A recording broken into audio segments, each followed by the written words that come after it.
تمہارے باپ کیا کیا جاتا ہے؟ ہم نے تو تمہاری جہنم سے تو کچھ چھینا نہیں. تمہارے پیٹ میں کیوں درد ہو رہا ہے؟ تمہارے پیٹ میں کیوں مروڑ ہو رہا ہے؟ پیسہ ہمارا خرچ ہو رہا ہے, روپیہ ہمارا خرچ ہو رہا ہے, محنت ہماری جا رہی ہے, وقت ہمارا جا رہا ہے. تمہیں کیوں تکلیف ہو رہی ہے؟ تم کیوں مرے جا رہے ہو؟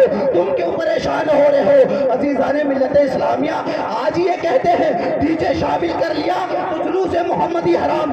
میں نے خود اپنے کانوں سے سنا ہے, فون کے ذریعے پوچھا گیا, کہا کہ کیا بات ہے, کیوں تم نے حرام ہونے کا حکم سنا دیا؟ اب برادران اسلام, پہلی بات تو یہ عالم ہے نہیں, پہلی بات تو یہ مفتی ہے نہیں, ان کو پتہ ہی نہیں کہ افتاء اور تخصص میں کون کون سی کتابیں چلتی ہیں. اگر ان کو پتہ ہو جائے کہ افتاء میں تخصص میں کون کون سی کتابیں چلتی ہیں, پوچھ لیجئے.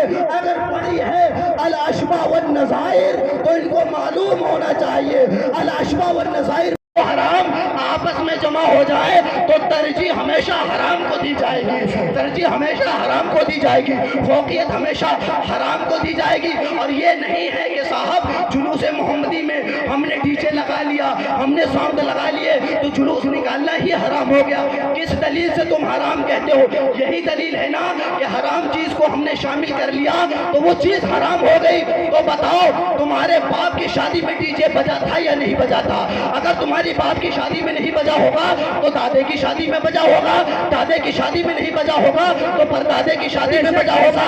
کئی نسلوں تک پتہ لگاؤ, لوگوں سے پوچھو, خبر نکالو ڈی جے بجا ہے یا نہیں. اگر تمہارے باپ کی شادی میں ڈی جے بجا ہے تو تم حرامی ہو.